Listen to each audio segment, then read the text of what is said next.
Want to go deeper with Lobbing Scorchers?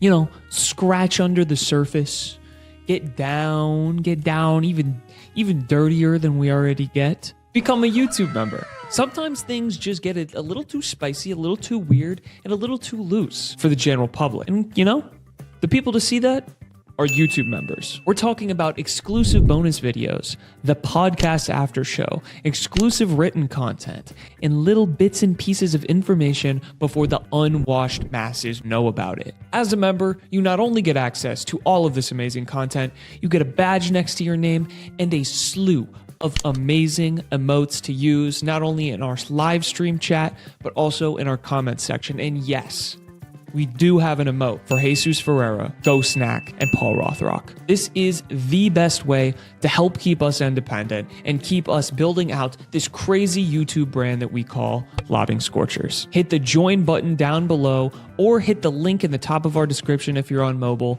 to join the ranks and become a Lobbing Scorchers YouTube member. Good morning, everybody. Welcome in to another episode of Lobbing Scorchers Kickoff. I'm Ari, that's Niko, and we have got our first Club World Cup match review to get into here this morning. The Seattle Sounders opened Group B play versus the storied Brazilian side, Botafogo, at Lumen Field last night, and they end up falling by a 2-1 scoreline, concede twice in the first half. Looked like it might get away from them. They brought it back in the second half, made a valiant comeback effort, but they come up just short. We're going to be breaking it all down here this morning for you guys. Niko, how are you feeling? Hey, Ari, and that wonderful Lobbing Scorchers family. I am feeling a little tired. It was a late night, but Not a lot of sleep.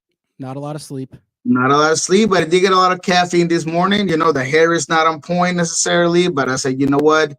The fans are going to want to hear what we got to say, because it was a bittersweet type of, I hate people that maybe they're too extreme with their tastes, as we've said many of times, but in this one particularly, I could see the discourse being very extreme on either side, and I'm actually okay with either one. So, if you believe in moral victories and, that the team had a lot of positives, I think that's fair. If you think that the Sounders should have done a lot more and, with more quality in the final third of better striker per se, if you think that would have made a difference, then today I'm okay with it.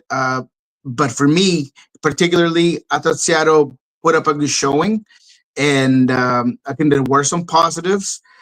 This was a tough Botafogo team, but at the end of the day, the results is kind of what drives this type of tournament.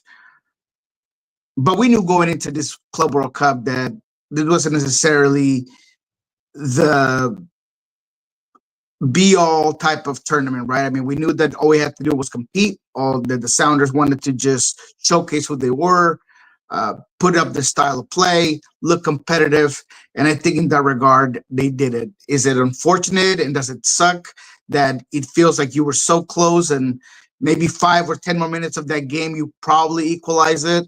Yeah, it does. It might hurt even a little more than if you got it the door's blown out. So I right now, I don't know where is it. Would have been better to be blown out? Not necessarily, because, you want to look competitive. You don't want to look like you're outclassed at any point. But when it's so close, and the fans specifically, they're all over the comments, right? It kind of felt like they had it, like they could have done more. And when it doesn't happen, it is heartbreaking for them. Compete with dignity. That's the phrase that I've been using when assessing my expectations for this tournament. It's the phrase I used in the title for this show. And I think they did that, Niko. I came out of that game after the second half, proud of how the team played, proud of how they performed in the second half, because with how the first half went, like I said, it felt like this one could have gotten away from them. Like it was teetering on the brink there. And I think there's, like you said, there's a lot of frustrating aspects of this game, and I think there's a lot of positives. But it felt like in the first half it was teetering on the brink a little bit. And the frustrating thing about that is that I felt like up until they conceded that opener, I felt like it was going reasonably well. Seattle actually had a couple of the first good chances of the game. There was the one that Alex Roldan put in like right at the beginning, and then I thought Ferreira had a great chance on that left footer from just inside the box that he couldn't quite get on target. But it was going, I think, about as well as you could hope for, considering your opposition in the stage that you're on. And then, of course, I mean, we are people are pointing out in chat. Nouhou makes the blunder of the game, and that was unfortunate for me to see, Niko, because I've been the one, I've stuck my neck out for the guy. I've said that a lot of the heat he takes is unnecessary, and that I've never been and never will be on the anti-Nouhou train to the extent that some are. But like if you look at the totality of these last two games, when he got the red card in Vancouver, and then the error he makes to give away that free kick on that first goal, I mean, you can't do it if you want a realistic chance of taking a result in games like this. He didn't need to do it. It's unnecessary. The guy was baiting him into exactly what he did. And the frustrating thing, like if you get diced up from the run of play and their quality outshines your quality, then okay, yeah, like I can live with that. Like the second goal, I think, is a good example. That is a $30 million striker who puts a header in a perfect place. Could Fry have saved that? Maybe, but at the end of the day, that's one where a great player, Igor Jesus, gets the better of you. This opener, where Nouhou gets baited into the foul, as soon as he did it, first of all, I was like, all right, they're probably going to score on this, and they did, and deserved. Like if you give the other team, if you lay it out on a platter for them like that, give them. I don't care about what happened on the set piece. Like that goal is all about like the opportunity that was given to Botafogo on that play with the free kick, and he didn't need to do it, Niko. He didn't need to do it. It was extremely avoidable. And look, I am also someone that has time and time again, year after year, being a supporter of what Nouhou does, being a defensive specialist, being your lockdown fullback. You understand his limitations offensively because you have one job, right? You got to be physical. You got to be great defensively. You're going to provide some sparks with, some of the flair that he does provide on the field at times. The way he gets forward, he's gotten a lot better actually offensively.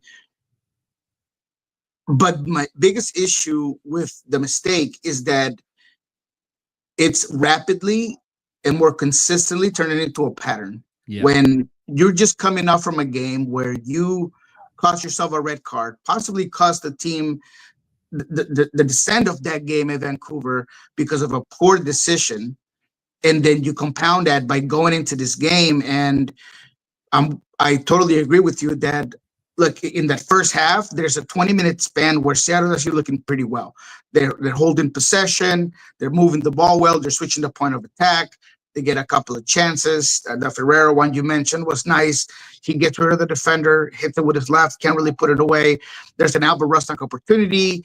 There is a Musovski opportunity. The Ferreira puts in a nice ball. If he curls it a little bit, maybe Moose gets there. So they were moving the ball well. And this chance happens, and as soon as the free kick is given, I turned to Aaron Levine and I said, look, that's a problem. This is a dangerous position. And sure enough, Jair Cunha, he's a guy that's going to be playing for Nottingham Forest here soon. He is a European talent playing in South America. Bigger, taller, stronger. He just gets there. Beautiful header. There's nothing Steph could do. And that was a ripple effect that just took the air from the sails of the Seattle Sounders team that had been off to a good start. So when you become a liability to that degree, that's when I have an issue with it. And that's when, as I've told you and I've told the audience, There's times to praise, there's times to criticize. It's time to criticize this specific moment and the current form of decisions that Nouhou has made over the last couple of games.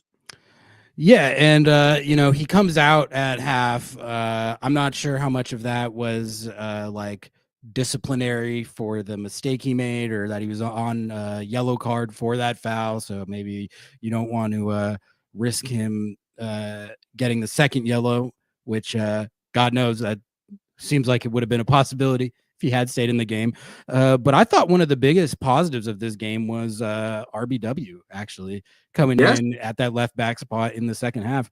I thought RBW looked great. Like, we didn't talk about him as one of the players who had an opportunity to boost his stock in this tournament, but like we're joking throughout the game, like the price is going up on this guy, or this guy, because that's how it goes in tournaments like this sometimes.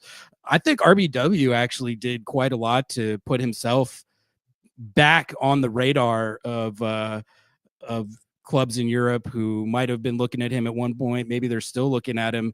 But man, didn't you think that was the best RBW has ever looked? I loved what I saw from RBW, especially in attack, regardless of Nouhou's mental errors.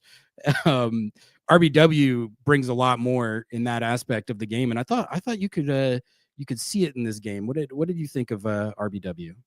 Yeah, I wish I would have mentioned it a little bit more post game, because you're absolutely right. If you go back and you look at that change by Brian Smetzer, and you look at what was a big difference between the first half and the second half, is the width that Reed Baker-Whiting provides you on the left side. Is another guy that could easily get on the attack.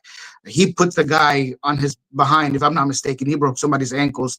I think it was the right back, Ventino. I believe that's who he puts on his behind. And he was just very good on the way he adds on to the attack. The way he overlaps seems almost effortless at time. And I don't know, the way he glides with the ball. And I thought that he was just another guy that I felt like could associate in the final third. And Ryan Kent, look, he didn't have a great game in this one again. So by having a guy like Reed Baker-Whiting, that whenever Ryan Kent would kind of tuck inside in those inside channels and gave Reed kind of a highway on that side, it just started working a lot better. So for me, he was important. But the biggest moment and the biggest change in the game came in when, in the 70th minute, Paul Rothrock and Pedro de la Vega came onto the game. They were the momentum shifters. They were the two guys that provided not just width, but a lot of dynamism. I've said it time and time again. You can criticize Paul Rothrock for a lot of things, but you can never criticize him for his effort and the way he creates havoc.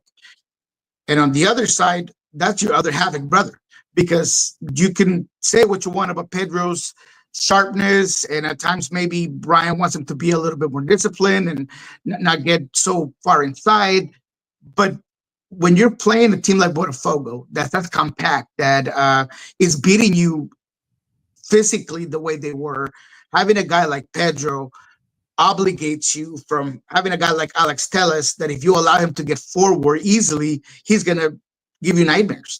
But with Pedro de la Vega, there was a necessity for him to just get pinned back a little bit more. So both of those guys, I thought they were fantastic. I actually said in the post-game show that I thought Brian Smetzer was 10 minutes too late on those substitutions. He had to make one at halftime. Those were fine, right? Kim Kihi comes off.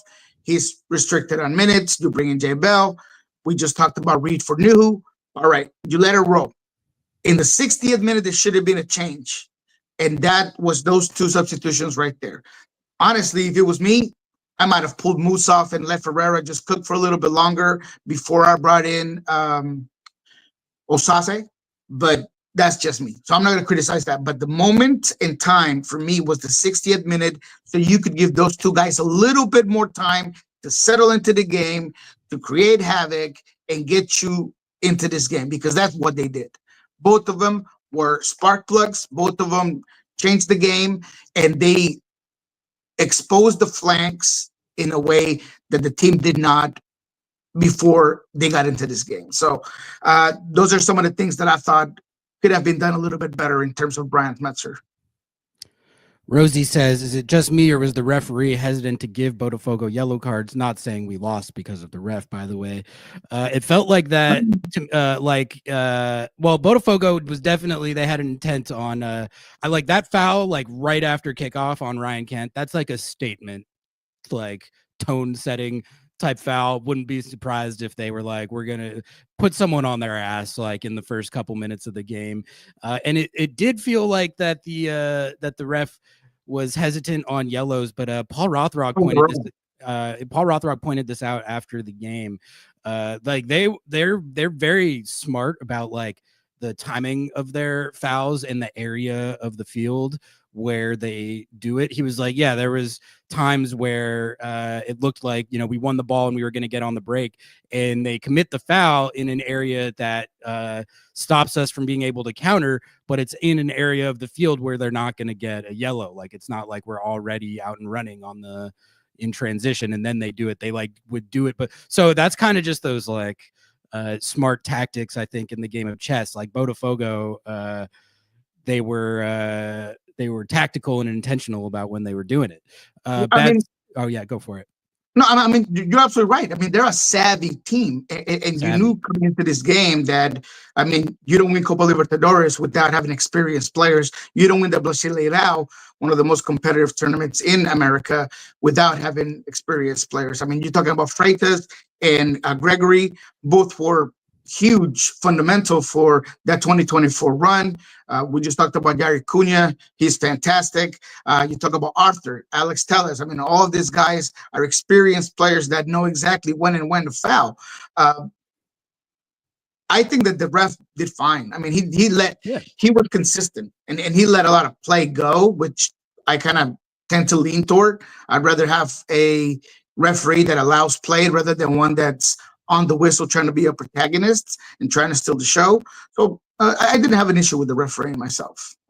Bad Sequels coming in with the $5 super chat. Thank you for the support, Bad Sequels. Appreciate you. Got one for you, Niko. Do you know more about Morris and Yeimar's availability? Was Schmetzer playing chess with his injury updates?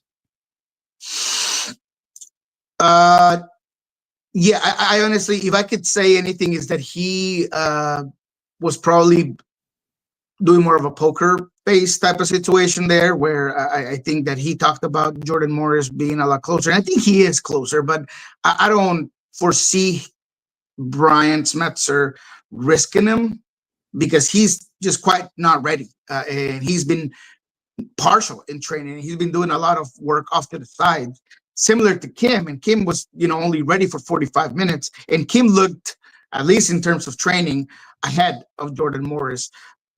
He just had a setback. He's an explosive player. Hamstrings are, and I've said this 1,000 times, they're extremely hard to decipher. And so with that said, I just don't see a moment in time where Brian's going to be like, I got to bring in Jordan right now. I'm going to expose him to 45 minutes. I honestly don't think until the PSG game, you might be able to give him 15 or 20. But beyond that, I just don't foresee it. Now, Yeimar, that's a tough one. Yeimar had a hamstring, and in the process of rehabbing, he ends up picking up a new injury on the calf opposite of that hamstring. A lot of that happens at times because you're disbalancing your body. Yeimar wanted to play this tournament. I mean, there's no doubt about that. He's a competitor. I've said 1,000 times that he constantly plays and put his body on the line because he has pains and aches, but he's a solid player. Look at the amount of minutes he's played since 2020, and that's why he's been so dominant. He's been so good for this team. And in this one, I felt like he maybe cost an additional injury, and that's just unfortunate because, again, there's a disbalance on when an athlete, the way they run, the way they push their bodies, if they're trying to keep weight or force of a specific part of the body, specifically the hamstring, a lot of times you're overloading the other side, and I think that's why he ended up getting that calf injury. I believe it's a grade 2 or something of that nature, but Brian said 3 to 4 weeks. So I would expect them back after the Club World Cup, probably a couple of games into the next part of the season. He'll definitely be back by Leagues Cup, but that's not what you want to hear when he is, without a doubt, your most dominant center back. And if there was a time to miss him, was yesterday when you got Igor De Jesus just being a monster, just dunking on people. I mean, he dunked on Kim twice, and Kim Ki-hee was good. Kim Ki-hee was good. Kim Ki-hee, he saves. There's a save sliding tackle in the first half, in the first real opportunity that Botafogo had of a transition moment. Kim Ki-hee blocks that. I thought he was strong. I thought that he created a couple of moments intercepting balls, but he's just not that guy when it comes to being physically impotent, right? I mean, Yeimar, the presence he has on the 18, his ability to just match up physically with these guys would have been amazing. So you definitely miss him. He won't be back. We'll see in what type of form and how long does it take him to be not just fit, but game fit. There's a reason Igor Jesus just got sold to Nottingham Forest for $30 million. Good player. Like, I don't really, he did dunk on Kim Ki-hee, but it's like, that's what he does sometimes. It's a great player. Niko, let's talk about the second half. Cause I think, if there's a general positive to take away from this game, I think it was the second half response. It really felt like Seattle came into the game after halftime, and I thought the attacking performance in the second half was really good. They end up, the number I saw was 2.1 or 2.2 expected goals. I think that's like that's about as good a like attacking effort performance wise as you could hope to have in a game like this. And they end up getting rewarded with the goal for it. 75th minute, Christian rolled on, coming through in the big moment. I believe I haven't even watched the replay back yet, Niko, but I think it was a Rusnak corner kick comes in recycled, and that's what the chance came off of. Christian Roldan's header deflects in, but really, it felt like they were on top of Botafogo for pretty much the duration of the game. For a lot of it before then, but then certainly after the goal, Seattle were the protagonists, and God, they got so close to equalizing a couple of times, Niko. De La Vega, man, had two really good looks. He had the one that slid to him right around the penalty spot where he just whiffed it. And then there was the one after that where he had another pretty clean look and the goalkeeper ends up saving it. But Niko, what did you see in the second half? What did you make of how the team responded to a situation where that they could have let that game get away for them, and the vultures were circling. You know, there's a vocal minority of this fan base that wants the team to lose, and they were ready to talk about how much of a disgraceful embarrassment of a performance the Seattle Sounders were putting on in the game, and they don't get that. They don't get that. This was a good response, and it was overall. I thought the performance in the game, it's like tale of two halves, right? The first half not that good. Second half was good. What did you make of the second half? I thought the second half was a team that kind of played without fear. They clearly added more numbers forward. They were a lot more effective in possession. And again, I mean, if we break down the game, I thought the first 20 minutes from Seattle were really good in the first half either way. So they were the better team for the majority of this game, but they just couldn't put the ball in the back of the net. So in the second half, particularly, I thought they started with good tempo. They created a lot of opportunities, but I'll reiterate, once Paul Rothrock and Pedro La Vega come in, it changes the game because they were able to stretch out the defense. They were able to occupy and expose the spaces that both Vintino and Alex Telles were giving you when they got forward. I mean, and you knew that was going to happen. In the first half, you start seeing those fullbacks creeping in forward, and unfortunately, Ferreira just wasn't exposing or being direct enough, because that's just not his game. Alex wasn't overloading enough or higher enough to expose that. And then Ryan Kent just was not good on the ball. He got dispossessed quite often. And even when he was able to get into space, Vitinho was just too quick and he was just closing him down. Not to mention that Jair Cunha was a guy that had a reference on that side, and whenever Ken would get the ball, you could see the line shift to Ken's side. So it was just difficult. With Paul Rothrock, everything became a lot more direct. We're going to go after that side. We're going to push it. There was a couple of times where you saw Paul Rothrock getting the ball over the top, and very savvy, like very smartly, he'll kind of slow it down and kind of hold the defender, let the ball get in front of him. So had that been a more part of this game, and had Seattle been better on the flanks, I think it would have changed the whole thing. And in the second half, you were able to do that. Let's not forget that Christian Roldan, man of the match, and Obed Vargas both had a great second half as well. I think that they matched step for step with two phenomenal South American center midfielders in Freitas and Gregory. And I thought that in the second half, they had more opportunities. They have more time on the ball.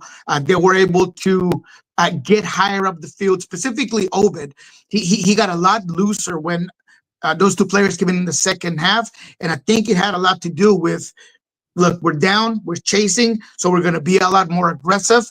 And that aggressiveness turned into just pinning this South American great, this couple of Libertadores champions in their own half. I spoke to a friend and a, one of the Botafogo players that I know off the mic, so I'm not going to say his name, but look, he told me that he felt like they couldn't get out of their own half in the second half. He was like, you guys completely pinned us back. So that'll tell you of what this Seattle team could have done for the majority of this game, but just the way that you kind of started to creep up that line of confrontation, that's what Seattle did in the second half. That was a lot different as well. Derek Richards coming in with the $5 super chat. Appreciate you as always, man. Nouhou comes off and RBW comes on at halftime, and the team is dynamic in attack and dominant in the second half. But James offers the counterpoint. He says it doesn't count because of game state. 2-0 down, nothing to lose, may as well attack. Niko, where do you come down on that debate? I mean, it's a fair point. It's something that you are going to be able to bring up in court, and that's going to be part of your, defense, right? But the reality of it is that, in my opinion, in my humble opinion, you did not have the correct personnel to attempt on breaking down this Botafogo team. The Ferreira at the wing is not my favorite look. For one, I think Musovski had 21 touches on the ball. 21 touches on the ball. And he was not very good on the link-up play. I thought that he got caged in by both Barbosa and Jair Cunha. He just wasn't getting the ball enough. So hindsight 2020, I think with Ferreira being able to pull those center backs off and allowing maybe Ryan Kent, and if you had Pedro de la Vega inside, to kind of become those other guys that additionally getting into the 18 would have been a lot more effective than just playing this team straightforward, because it just wasn't working. And look, 20 plus shots, absolutely. But how many of those were really on target, especially in the first half? There weren't many. There was a lot of half chances, which is great. Volume of play. I thought they had long spells of possession. I thought the Seattle build-out was pretty good. But with the correct players on the field, I think that Seattle could pull this game off. Even without Yeimar, even without Jordan Morris, I feel like if Pedro de la Vega starts this game, and maybe, you bring in Musovski off the bench rather than have him in start, and he's playing against tired legs, and he's able to get in front of goal, maybe things changed. So look, I hate giving hypotheticals, but in terms of my analysis of the question, I think that it wasn't just game state. I think that the setup wasn't what I thought would have been a lot more effective. But again, Brian Smetzer, he's the coach of coaches. He is a legendary coach. There is 4 other guys that are way more qualified than me to give him advice. So I'm just providing you my take. Onto the comments. Josh says this team should be held to a higher standard. Holding your own is not good enough. I mean, I just think that you need to take into account and respect your opposition in situations like this. This team won the Copa Libertadores last year. They were the best team in South America last year. If you think you're going to go into a game against a team like that and impose your will the entire time and dominate them and win by multiple goals, that's just not how it goes, man. Like you have to compete as hard as you can, show that you belong, go toe to toe with them, and then let the chips fall where they may. And I think in the second half, I want to acknowledge both things. The first half, you can't make the errors that they made, particularly the first one that Nouhou made to give up that set piece and expect to take a result in a game like this. You can't do it. You can't do it. But because if you do make mistakes like that, you can put in the performance that you need to for the rest of the game to take a result, which I think Seattle did in the second half. And an error like that makes the difference. So they deserve the Nouhou and the team as a whole deserve all the criticism they get for that in the first half. But I want to acknowledge the response as well, which I thought was very good. To James's point about the game state, yeah, like when you're down by multiple goals and you're chasing the game, sometimes you're going to look better offensively than maybe you would in a different game state. But you still have to capitalize on that. And I can guarantee you that Botafogo didn't want to be pinned back in their own end and under pressure and hanging on for dear life, fighting for their lives for the rest of the second half. And the onus is on you as the team that's trailing to do that to them. And Seattle did that, and they did end up having the deficit, and they almost tied the game. So I want to give them credit for that as well. Niko, how do you see that? Look, we got to remember something. This Botafogo team is a South American team with European backing. Ever since John Textor took over this team, we just talked about 3 players that are going to be playing in the Premier next year. So talent-wise, Botafogo's better. I mean, it's just that simple, right? Yeah. Just the overall talent, just put them on a transfer market scale, and it's going to tip way over the Botafogo side. So they spent $25 million on players last week. You know what Seattle's entire roster is worth? Less than that. I wouldn't doubt it. So because of, and this is something that we knew coming into this game, right? And I'll say that it's okay to put this team to a bigger expectation. And I did. I mean, I did.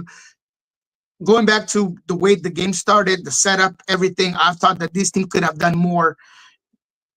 So I'm with you.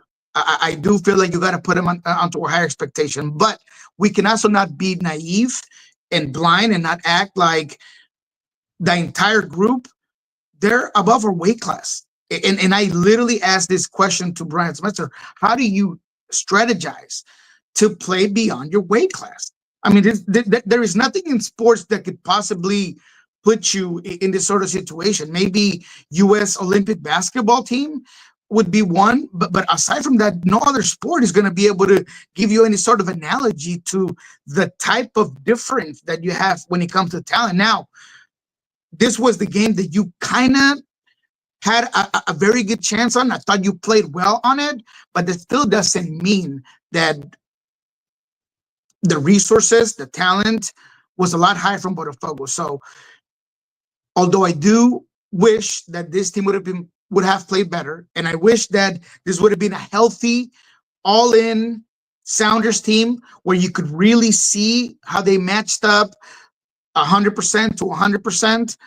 but that's just the way of soccer, and that's just the way the game played out. And so that's why there is nothing wrong with Ari and I praising the response of the team that could very easily have just laid down and allowed this team to just play all over them. And again, it's a 2-1 game in which Seattle was the better team for the majority of the game. Now, I use better with kind of quotes on top because the reality is that the results a lot of time kind of dictate what team was doing what.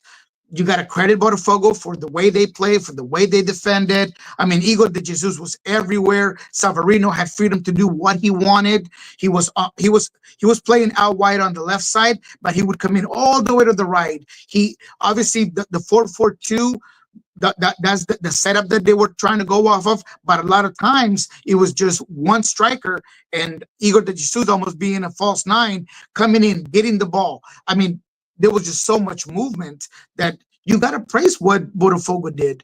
And that's why in the same sentence and in the same conclusion, you have to praise Seattle for holding on and for essentially in the entirety of the last 45 minutes, and especially the last 20, they were the better team. And Botafogo knew it.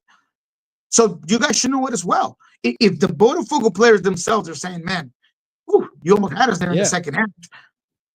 That's all I need to know, that the team played well. I came out of it proud of how the team responded and proud of how they played. It was unfortunate that they had such a real chance at taking the result and they couldn't do it. But as far as how they responded and competed in the second half and how they attacked, the chances that they had, I can't complain much. James with the $2 super chat, thank you, man, appreciate you as always. Says better DPs equals draw or win. Big money guys didn't finish. Yeah, I mean, it is. I would have liked to have seen how this could have played out differently if Jordan Morris could have played. I feel like you could see how badly he was missed in this game.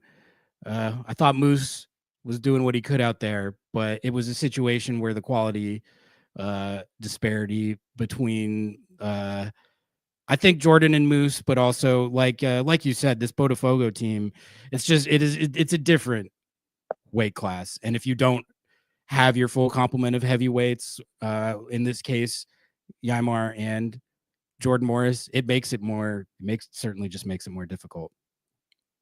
Yeah, 100%. I mean, just look at the substitutions coming in. I mean, this team had Cuibano is one of the guys that's going to be playing for Nottingham Forest. Joaquin Correa played in Inter Milan. Santiago Rodriguez was phenomenal with New York City FC when he was here in the MLS. He's soon to be playing in Lion in France alongside Thiago Amada. I mean, this is a quality team, man. I mean, the substitutions alone are just so much talented and just heavier on that end that when you have a guy like Paul Rothrock that just look at his trajectory and he's still getting out there and making a difference and being a game changer, I mean, you just got to praise the team.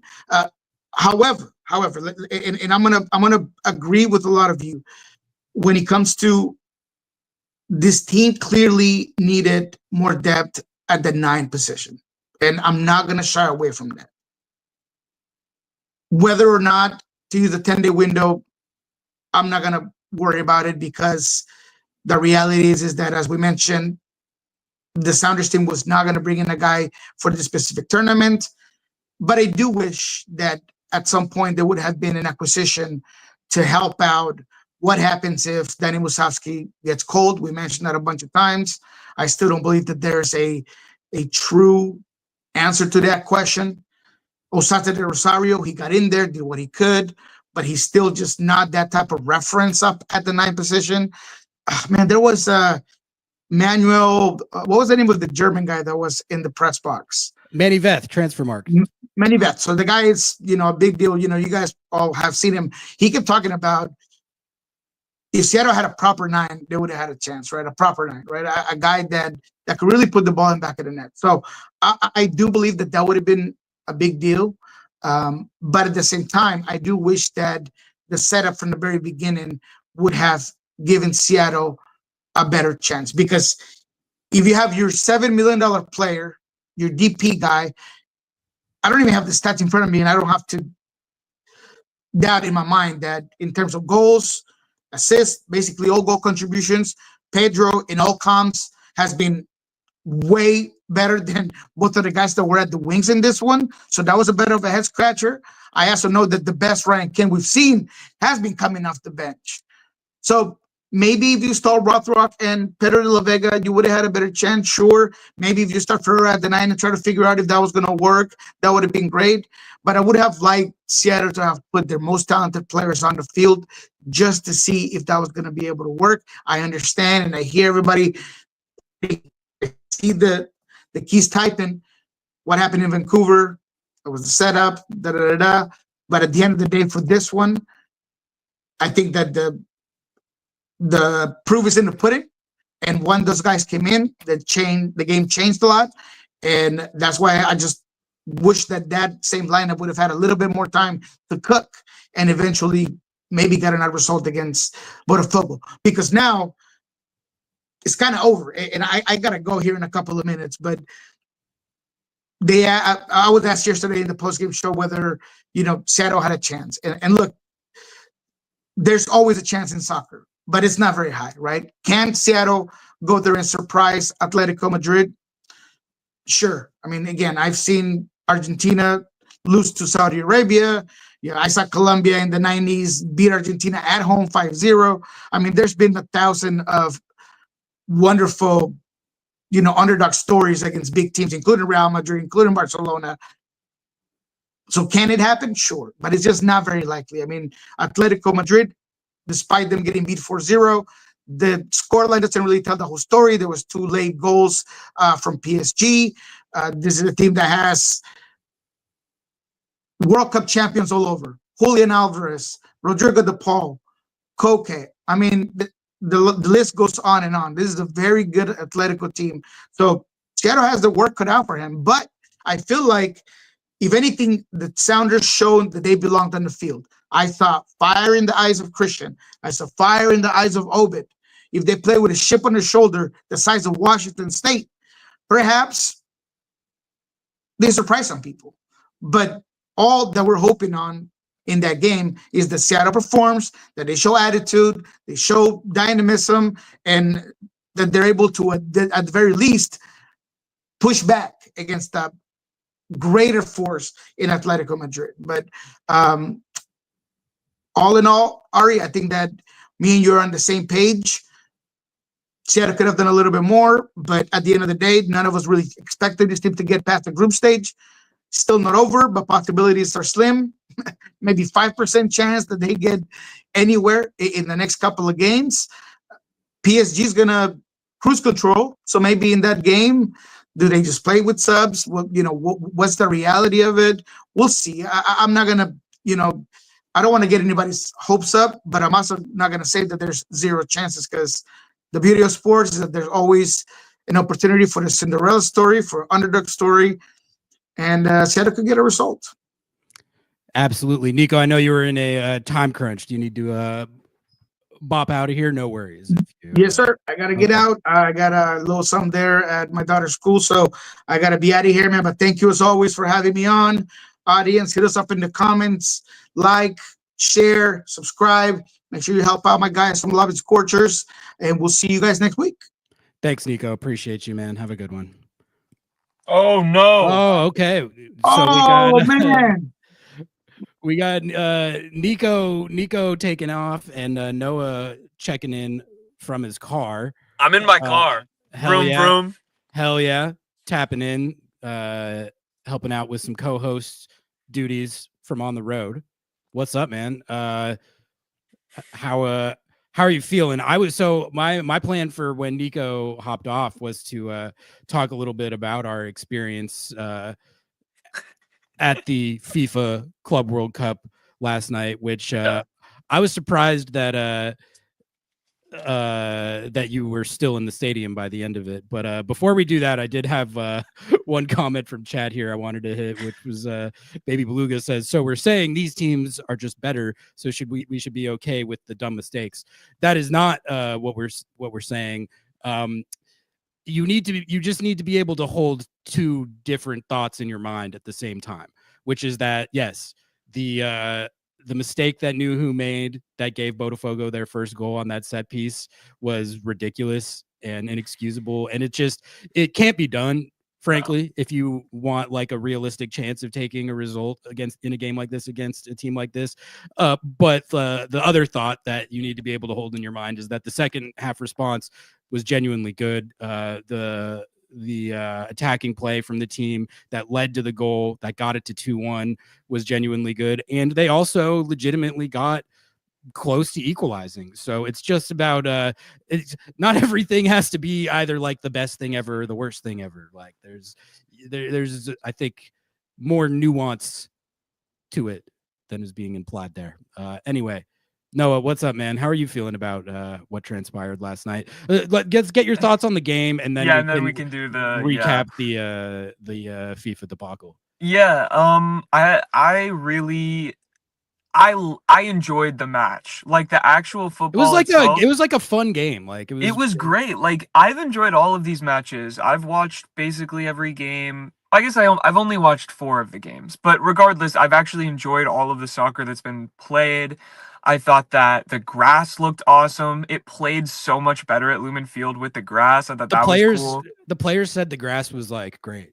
Yeah, it looked awesome. I think like for me, I was disappointed to not win that game, but I wasn't like upset or frustrated. It felt really like, you took a team that is incredible and worth so much more than you to the wire with players who have been going through a lot and mentally, physically, and you were missing your starting striker, you were missing one of your highest paid players, or not missing him, but he wasn't starting. And I enjoyed it. I enjoyed it. I don't really care what the result was, and I said this on the podcast. I was like, regardless of what the result is, if they perform, if they have fun, if I enjoy the match, like that's a win for me. I thought the atmosphere was awesome. Yeah. I was surprised when they announced the attendance. I was like, oh, this will be like 50,000. This sounds like 50,000. This feels like 50,000. It was not. It was legitimately like what was it, like 30? Like, so basically what they've been pulling for regular season games. But that was honestly, like, with all the stuff we've been hearing about, like the ticket sales and price gouging and stuff, I was like, is there even going to be 20,000 at this game? And there was 30, and it was lively. There was a lot of Botafogo representation there. They had their section in the upper deck where they usually put the traveling supporters, but there was like just walking around Pioneer Square in the stadium before the game, tons of Botafogo fans.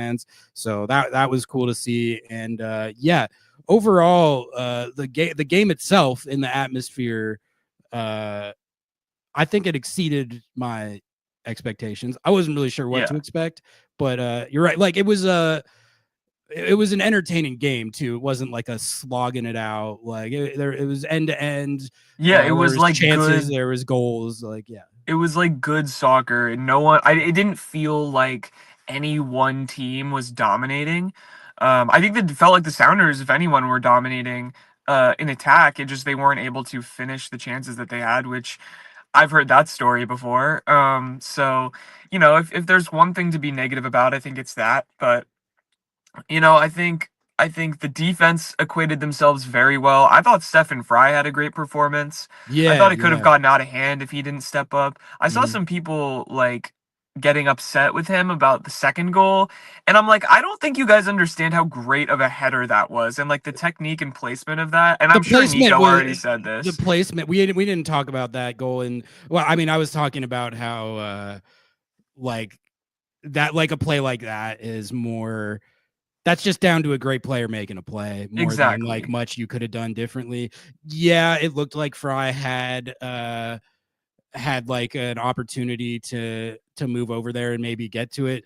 But I mean, when he places it that perfectly, for me, it's like, all right, like the guy just hit a great header. It's a great header. Yeah, I mean, like someone's pointing out here, Kim got bammed on a couple of times. Yeah, he got mossed.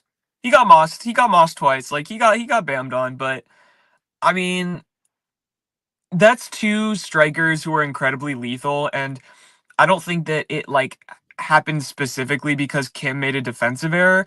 I think that it happened because they got broken down in like the defensive midfield and spread wide, and Kim was the last man there. And it's like when you get a striker or someone with an attacking prowess in that position, and the winger or the right back put it right on his head. Yeah, it was like the play. He was in position. He was in position. You knew what was happening. Like I saw that 2 passes before that was happening. I was like, oh shit, that's in. And you know what? That's how it goes sometimes. And I thought that the Sounders, they didn't drop their head, they didn't drop their shoulder after either of those goals. Like going into half, I was like, oh, this is possible. Like this is possible. They can. I don't know if we're gonna win. I didn't think we were gonna win, but I was like, oh, we could pull out a draw. Like I think this is, this team isn't going to quit on this. It doesn't feel like it, at least. And maybe that's just like the tournament football, right? Like that's kind of what you get when you're playing, regardless of what the tournament is, whatever the pedigree is. Like you want to win, so that's part of it. But Igor, I had a great time. I enjoyed it. I'm glad I didn't personally have a great time. I had a great time watching the match, though. I'm glad your outlook, your personal outlook, improved in the second half. Let's just talk about this. Let's give our audience a peek behind the scenes. Yeah, as to what it's like covering a FIFA event, which was we cover CONCACAF stuff. We know how it goes. I've covered FIFA tournaments before.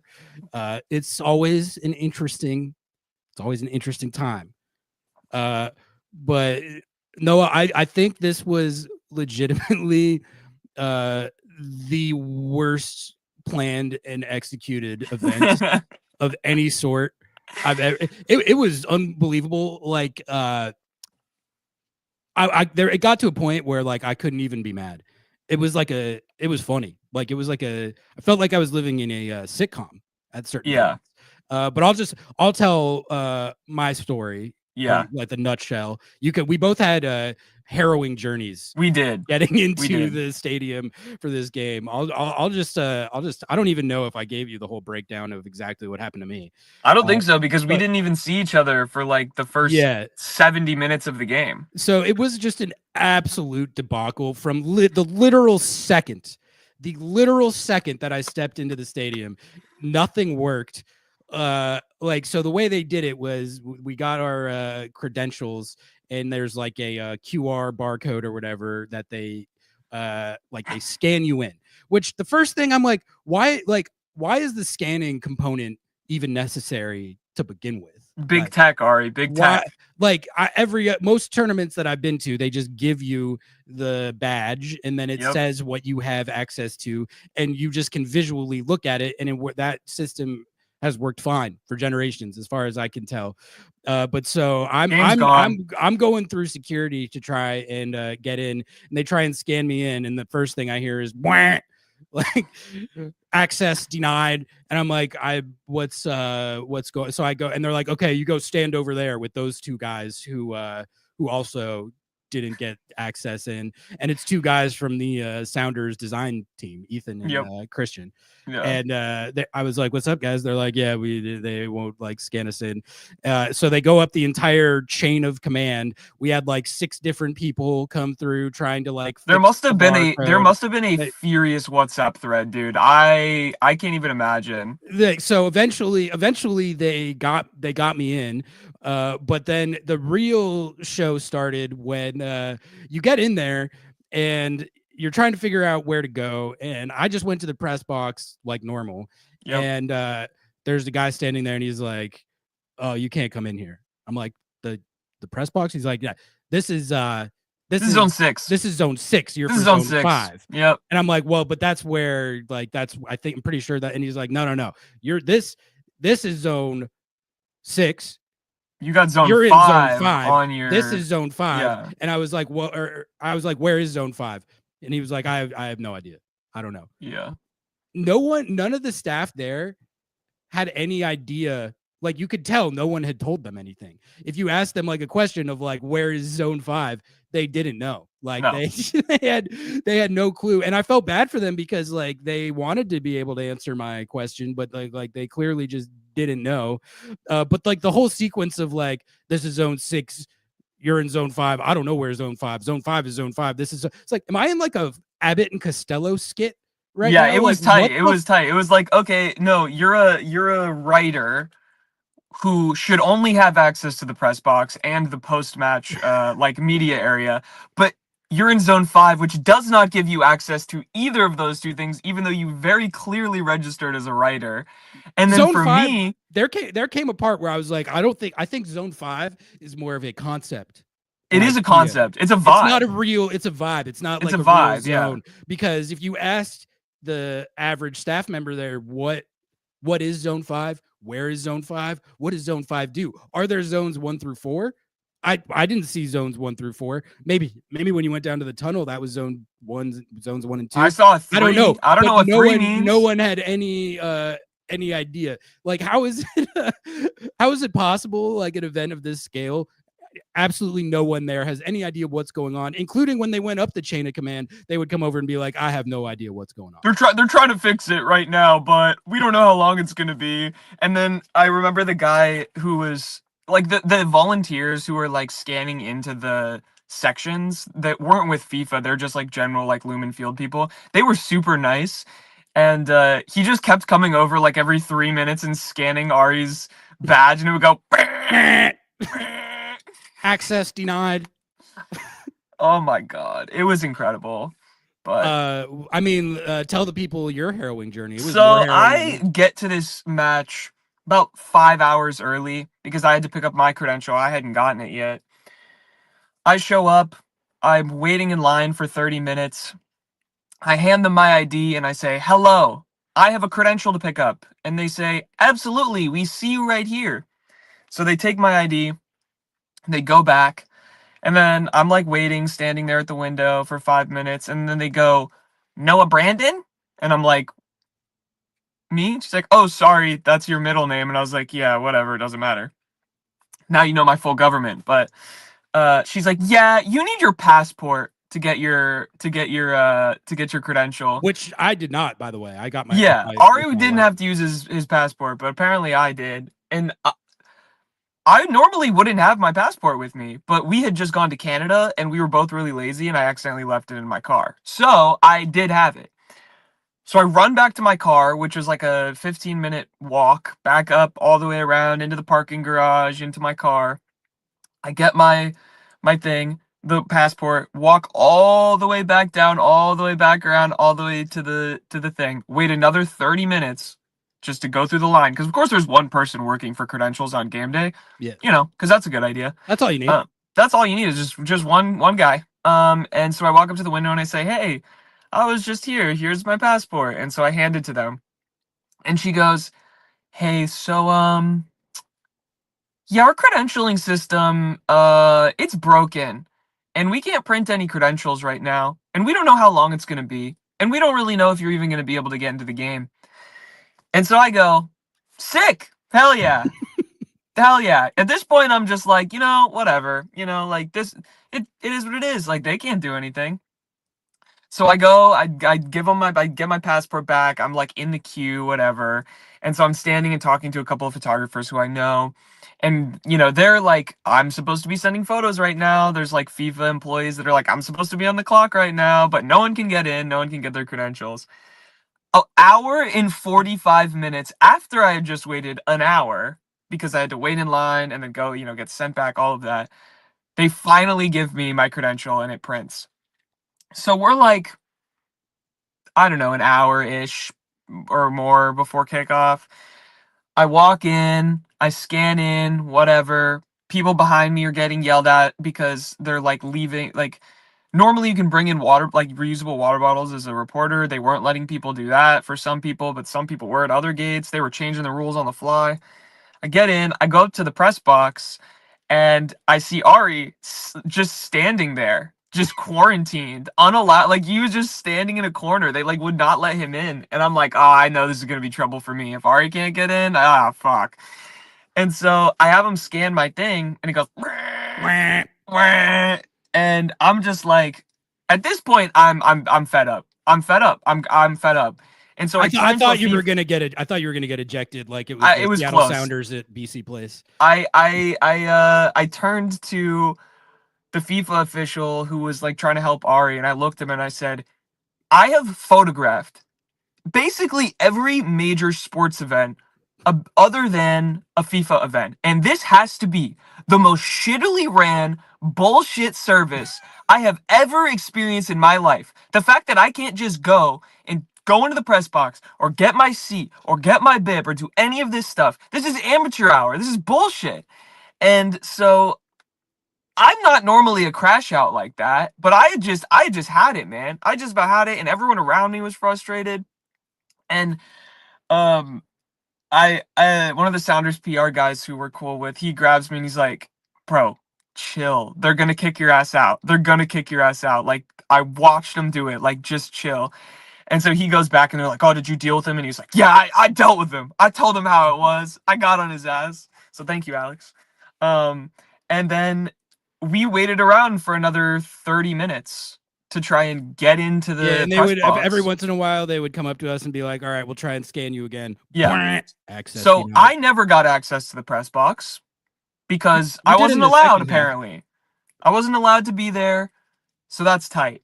So I'm like, all right, I'll go down to the photo workroom, which I do have access to. So I go down to the photo workroom, I get my bib, and I have a seat. I'm supposed to have a seat on the field to take pictures.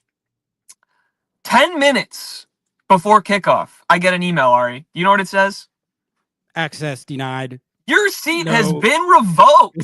Your seat has been revoked. You think it was because you crashed out? That was my question. It might have been. I don't know. Yeah, but the guy did have a photo of my credential that I crashed out on. I think that's probably that could have been it. I mean, but I'm like, okay, well, I don't know what I'm supposed to do now. And I'm like, where do I go? And they're like, oh, you can probably just go up in the 300s on the other side and whatever. And I'm just like, I'm so done with this day today. So I go up there with one of the Sounders video guys, and I'm sitting next to him for a minute, and then I get asked to move from next to him from the broadcast team. So I'm getting kicked out of another place for another thing. So I move down like 20 sections, and I'm literally the only person sitting there with this white t-shirt in the 300s. If you were at the game and you saw me across, that was me. That was me. I was same white t-shirt. And I was literally just sat there. 20 minutes later, security comes up to me and goes, "What the hell are you doing? What are you doing up here? Why are you sitting up here?" And I go, brother, please listen to me. What are any of us doing? I have a credential. I'm a reporter. I'm trying to watch this game. I'm trying to do this job. I just let me be, please. I'm like, I will do anything. I will do anything. Just please. And he's like, you're good, bro. Control center just was like, yo, there's some fucking random person sitting up in the 300 section by themselves. You should go check on them. So I don't get kicked out of there, and I watched the first half, and I'm like, okay. So I go back down to the press box at halftime to see if I can sneak in to get a seat. And I did. The security got a little bit more lax at halftime, and I was able to just walk through. Like, because sometimes you can just walk through, like when you pretend like you're doing something. So I just put my phone confidence. I just put my phone up to my ear and just walked with confidence. And I gained access to multiple areas last night just walking with confidence. Exactly. And so that's what I just started doing. And I just blew past the beep guy. They stopped scanning him after a while. I think they just gave up. And yeah, and also we had to pay for press box food. Listen, I know this is like champagne problems. This is like, we get to go to these matches. It's like the cherry on top. Like, but it was like made all media pay for their dinner. And it was, it would be fine if it was like a reasonable price, because the food wasn't bad. That's fine, I get it, But it's just like that's like $20 that's fucking classic. Yeah, for a little boat of orange chicken, bro. Like, what are we doing? I've just never seen that. I've honestly never seen that. Like usually the idea is like you're trying to feed people that are working, not like Yeah. also gouge the people that are working the event for Yeah. money after you've already I mean, whatever. Jake says Abbott and Costello is quite the boomer reference. It's like I literally with the zone thing, I felt like I was in like who's on first? I don't know. We literally were saying what's that, on second. yeah. Like what's zone 5? No, this is zone 6. Zone 6 is not zone 5. You're got to go to zone 5. What is zone 5? It's like, dude, this is well, the best part too about the press box, so it's in the suite area. So all the way around you can walk in the suite hallway. But then there's like a wall and then another hallway and then like a riser and stairs where the press box kind of starts, where the seating starts. You're allowed to walk in the hallway, but you can't step up the stairs into the press box. Yeah. It was like the most absurd, like I felt like I just felt like they were doing a bit. They were doing a bit. They were fucking with us. They were like they were like, there was not enough content happening. We're gonna give you some content. I mean, I know I wasn't the only person to crash out. So it was there was a lot of crashing out going on. I heard a lot of people like didn't even get in. So again, just really well planned, well executed, a logistical masterclass from FIFA. No, I mean it was it was comical. It was comical. It was incredible. But then the game itself was yeah.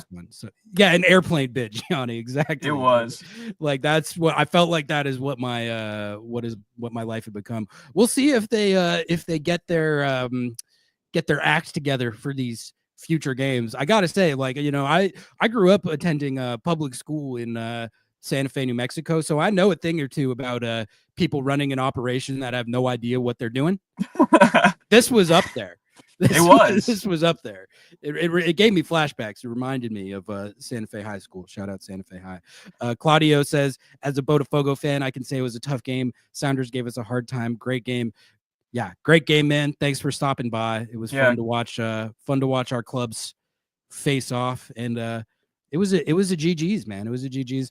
I think the Botafogo fans, that's mostly the sentiment that they've expressed, and like Niko mentioned, the Botafogo players expressed that as well. They were like, "Damn, that second half was kind of we were kind of getting cooked. We're low key getting cooked. We're kind of relieved we made it out." So that's you know doesn't get you a point or a result, but at least it's dignity. It's dignity. That is what I was hoping to emerge from this tournament with, and so far they've done that. And frankly, I don't know how you feel about it, Noah, but like dignity against Atletico and PSG is I think even a little different than dignity in this game. Like because the Sounders are going to lose to PSG, and people are going to call them an embarrassment and a disgrace to the game. I mean, PSG played Atletico earlier in the day. And Atletico did you guys see what happened? Disgrace to the game, brother. Did you guys see what happened to Atletico? Game. Where's their ambition to compete with PSG? Why didn't they make a signing? I thought they were good. Why didn't Atletico go out and sign a number 9 so they could try and beat PSG? Why'd they get 4-0'd? I heard that people were saying that this was the worst loss on American soil since the Seattle Sounders fuck. This was going to be a bit about Vancouver Whitecaps, because they got a red card too, and whatever.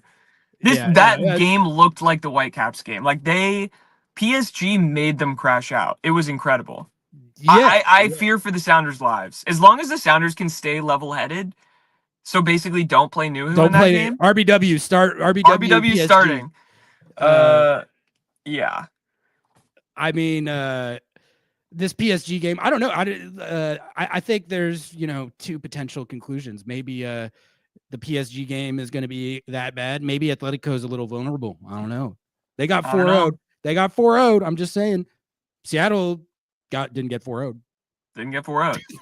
Scored a goal. No bar. Yeah, scored a goal. Someone in chat pointed out first MLS team to score in a Club World Cup ever. Yeah. And They guess were who saying- assisted, they were saying, motherfucker? Paul Rothrock. What did I say on the pod? Start Paul Rothrock. I said he's better at starts than Ryan Kent. You get Ryan Kent on later to sauce them up once they're already tired. Jeff Roots agreed with me. I was talking about it with him in the press box too. So I just want think, to say, vindicated. No, I think I'm with that. I'm with that take. After it's like at a certain point, if your offense just consistently always looks better with one setup, that might just be. You might just want to run it. You might just want to run it, like Just run it. and it's hard to say how much of that like overall attacking performance in the second half, like James was talking about earlier, was like game state. It's easier to rack chances when you're chasing the game. Maybe Rothrock benefited from that, but I think we have I think we have like recent evidence and track record of him just being like that good. Like I think he's just that good. I think he's a talented player. I think he's like actually the offense just clearly looks its best when he is on the field, regardless of game state, regardless of what time of the game it is. I think that, I mean, I don't know. He fits the system. I think that's the biggest thing. It's like he may not be the best player in the world. He may never get sold to another team. He may never, all of these kind of things. But it's the same thing with Christian, right? Like they fit the system. They know how the Sounders like mentality and style is, and they play to it, and it works because it's what they game plan for. And so I just think that like that's great. I think it also helped that Nouhou wasn't on the field, but that's a whole nother story. We'll see what happens with that. Because I think RBW played incredibly well as well. That was another takeaway that I had. Yeah, we were talking some RBW earlier. The price went up. I thought. Yeah, price went up. I think that was like the first time where for that like long of a period of the game, I was like, okay, I see. You get the vision. I get the. Yeah, vision. you get the vision. I'm. Okay, yeah. One last thing. I got to get out of here. Get out of here. No, we're good. Let's head out. Thank you, Chad. I got to get out of here because it's like I didn't get trolled by FIFA enough. They're shutting off the power in my entire apartment building. Oh, nice. So they can install new lights. So they have to shut off the power for an hour this morning and for an hour in the middle of the day. It's not like I work here or anything. No. No. Come on, guys. Ari, make sure they turn your water off too. Yeah, they always turn my water off and then raise my rent. It's a whole thing. But anyway, we're going to get out of here on that. Thank you all, as always, for tuning in to Lobbing Scorchers Kickoff. We will be back at it, putting out a bunch of content this week leading up to this. The Atletico game's on Thursday, right? Please drop a like, guys. I saw it when it is on Thursday. I saw that there was literally like 11 likes and 100 people in here. Like, what is that? The game's gone. Chat. Game's gone. Like the video, sub to the channel. I'm about to go to a coffee shop where I have power. Hell yeah. Keep an eye out for all the content this week, and we will catch you guys soon. Yep, and let's go Chelsea. Let's go Chelsea. Peace. Bye, chat. Some people come to Lumen Field for the tactics, for the soccer, the atmosphere. And some come for Paul Rothrock's hair. Me personally, I come for both, because I have agendas to push. Live soccer isn't just better, it's way more personal. From making friends to becoming the guy in your section that's just constantly yelling about advanced statistics. Get tickets to any Sounders match by visiting lobbingscorchers.com/tickets. You support the pod, our agendas, the vibes, and the chaos.